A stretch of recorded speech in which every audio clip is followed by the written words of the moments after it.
Bismillahirrahmanirrahim. Assalamualaikum warahmatullahi wabarakatuh. Salam sejahtera untuk kita semua. Kembali bersama saya Suwandi dalam seri mata kuliah Sistem Manajemen Mutu. Pada pertemuan kali ini kita akan membahas terkait dengan benchmarking. Benchmarking ini merupakan satu alat yang sangat sering digunakan oleh perusahaan dalam rangka pengendalian mutu. Ya, banyak sekali perusahaan yang menggunakan strategi benchmarking ini untuk terus meningkatkan kualitas produk maupun layanan yang mereka miliki. Apa sebetulnya definisi benchmarking? Menurut David T.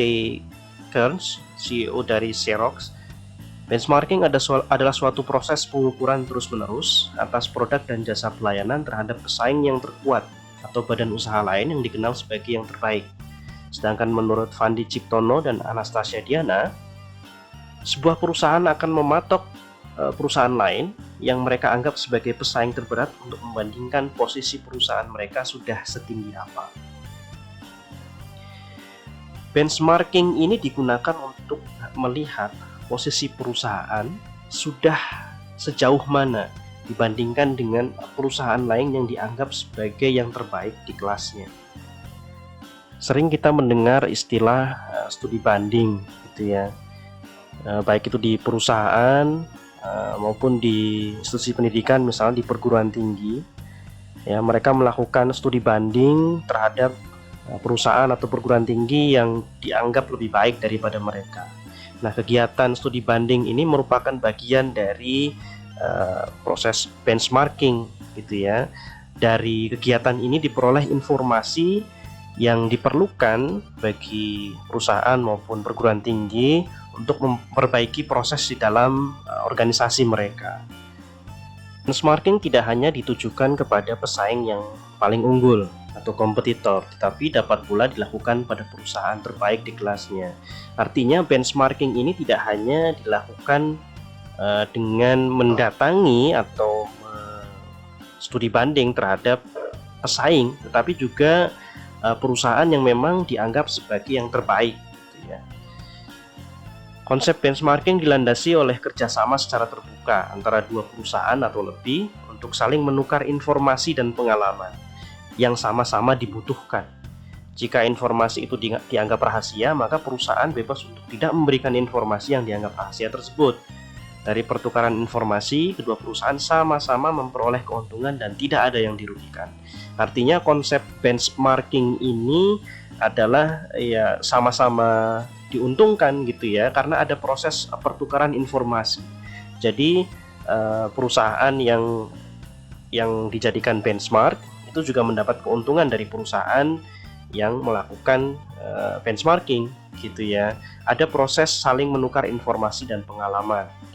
Kemudian dari proses benchmarking itu didapatkan keuntungan ya, informasi-informasi yang memang dibutuhkan oleh perusahaan untuk adanya perbaikan di dalam proses perusahaan tersebut.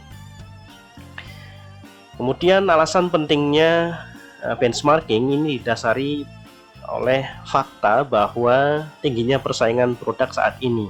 Ya, kita ketahui bersama bahwa memang di era sekarang ini persaingan sudah sangat ketat begitu ya.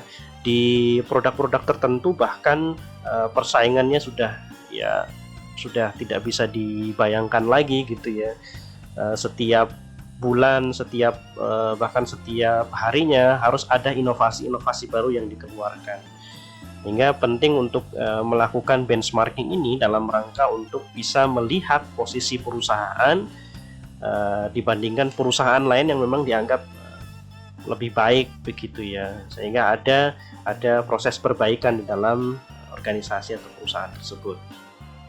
Pelanggan selalu menginginkan produk dan pelayanan yang terbaik, jelas ya. Pastinya seiring berjalannya waktu ya, pelanggan akan terus meningkat keinginan dan kebutuhannya, sehingga produk-produk pun harus mengikuti apa yang diinginkan oleh pelanggan gitu ya. Kebutuhan pelanggan selalu meningkat serta supplier semakin kompetitif. mengakibatkan kepuasan pelanggan sulit dipenuhi. Nah, ini juga satu hal yang menarik juga gitu ya. Seiring dengan banyaknya permintaan dari pelanggan, ini kepuasan pelanggan ini juga sulit untuk dipenuhi karena banyak sekali supplier-supplier yang menawarkan produk-produknya kepada konsumen ya. Ada misalnya satu produk keluar, kemudian pelanggan merasakan pengalaman menggunakan produk tersebut, kemudian produk yang baru muncul kembali sehingga produk yang lama itu kemudian ditinggalkan dan seterusnya, sehingga perlu adanya proses yang berkesinambungan untuk melakukan perbaikan-perbaikan terhadap produk yang dikeluarkan. Upaya untuk memuaskan pelanggan dengan memberikan produk dan pelayanan terbaik mendorong dilakukannya benchmarking. Jadi ini menjadi alasan penting kenapa kemudian benchmarking ini perlu untuk dilakukan. Karena proses benchmarking ini ya dalam rangka untuk bagaimana kemudian memuaskan pelanggan gitu ya, memperbaiki kualitas produk dan pelayanan yang diberikan pada pelanggan. Nah, benchmarking ini merupakan salah satu alat dalam pengendalian mutu. Ya, jadi memang tadi sudah dibahas juga bahwa memang benchmarking ini dalam rangka untuk melihat posisi perusahaan dibandingkan dengan perusahaan lain yang dianggap sebagai yang terbaik di kelasnya, sehingga bisa untuk mengukur mutu dari perusahaan tersebut. Kapan dilakukan benchmarking? Ini benchmarking dapat digunakan ketika proses yang ditargetkan adalah kritis bagi keberhasilan organisasi. Jadi benchmarking ini bisa juga dilakukan spesifik pada proses-proses tertentu di dalam perusahaan gitu ya. Misalnya marketing, misalnya proses inovasi produk misalnya. Jadi tidak selalu pada sesuatu yang lebih besar gitu ya, yang keseluruhan dari perusahaan, tetapi bisa juga pada proses-proses tertentu. Kemudian peluang pertumbuhan yang signifikan terjadi dalam bisnis, namun korporasi tidak mampu mengambil keuntungan tersebut. Nah, ini ketika ada kasus seperti ini perlu dilakukan benchmarking. Ada peluang pertumbuhan di sana, ya. Ada peluang produk tersebut bisa dicapai oleh pasar gitu ya. Namun perusahaan kok tidak bisa mengachieve peluang tersebut, sehingga perlu untuk dilakukan sebuah benchmarking. Organisasi memahami proses saat ini dan ukuran kinerjanya. Nah, ini penting juga bahwa organisasi atau perusahaan tersebut harus juga melakukan evaluasi secara internal terhadap perusahaannya. Bagaimana proses di dalam perusahaan itu bekerja.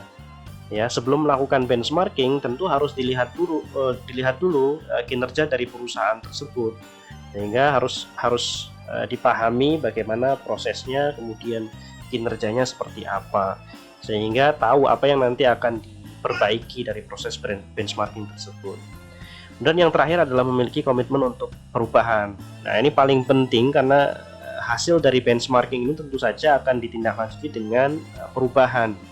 Ya, ada kegiatan atau proses melakukan perubahan gitu ya, sehingga ketika tidak ada komitmen untuk melakukan perubahan, tentu saja benchmarking ini tidak akan ada manfaatnya. Sedangkan benchmarking tidak digunakan ketika organisasi tidak memahami proses yang ditargetkan.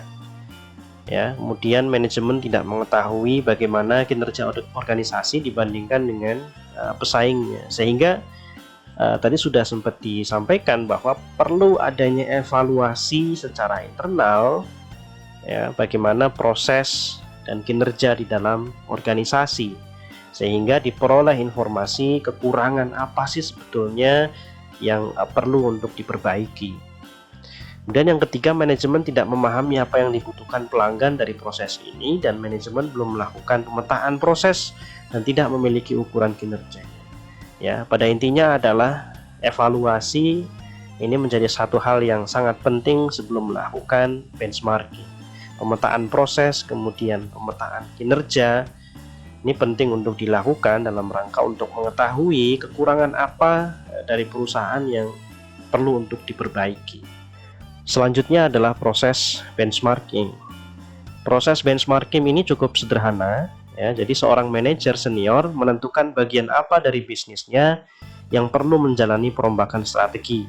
Kemudian dia akan memerintahkan sejumlah ahli untuk melakukan penelitian. Perusahaan mana yang paling kuat dalam fungsi tersebut, serta mengumpulkan data tentang kinerja yang telah dicapainya. Kemudian setelah data dianalisis, maka disusun rencana strategis dengan memasukkan unsur yang paling efektif dari perusahaan yang dijadikan referensi tersebut. Jadi prosesnya ini cukup sederhana, ya. Yang pertama adalah ya tadi evaluasi terhadap kondisi perusahaan, sehingga diperoleh informasi proses bisnis yang mana yang perlu untuk dilakukan perbaikan, ya, atau perombakan strategi. Kemudian setelah itu ditunjuklah tim yang diperintahkan untuk melakukan penelitian, ya, sekaligus mengumpulkan data terkait dengan perusahaan yang menjadi benchmark, gitu ya. Setelah data dikumpulkan kemudian dianalisis dan hasilnya digunakan untuk perusahaan melakukan perbaikan, ya, sebagai referensi untuk perbaikan di dalam perusahaan. Langkah yang diperlukan dalam implementasi benchmarking ini menurut Dale Westervelt, yang pertama adalah menentukan apa yang akan di benchmark, kemudian mengetahui posisi kinerja sekarang, membuat rencana benchmark, mengumpulkan data, mempelajari dan menganalisis data, dan terakhir mengambil keputusan. Ya, jadi prosesnya ini sebetulnya sederhana, ya. Yang pertama harus diketahui adalah apa sebetulnya yang akan di benchmark, proses yang mana yang akan diperbaiki, ya. Kemudian juga harus tahu posisi kinerja yang ada saat ini, ya. Kemudian dibuat rencananya, kemudian dilakukan proses pengumpulan data, analisis data, kemudian dilakukan penarikan kesimpulan. Benchmarking dapat digunakan di segala macam bentuk bisnis. Berusaha untuk mengumpulkan berbagai elemen prestasi perusahaan terkemuka dalam beberapa waktu dan kemudian membandingkannya dengan benchmark seperti standar, proses, dan sasaran. Jadi benchmarking ini sangat sering digunakan oleh perusahaan dalam rangka pengendalian mutu, karena memang prosesnya cukup sederhana dan bisa diterapkan di segala macam bentuk bisnis, ya. Dan memang benchmarking juga bisa dilakukan tidak hanya di perusahaan atau organisasi bisnis, tapi juga di institusi pendidikan atau di bidang-bidang yang lain, gitu ya. Saya kira cukup untuk pertemuan kali ini. Terima kasih semuanya. Kita akhiri dengan bacaan syukur. Alhamdulillahirabbil alamin. Assalamualaikum warahmatullahi wabarakatuh.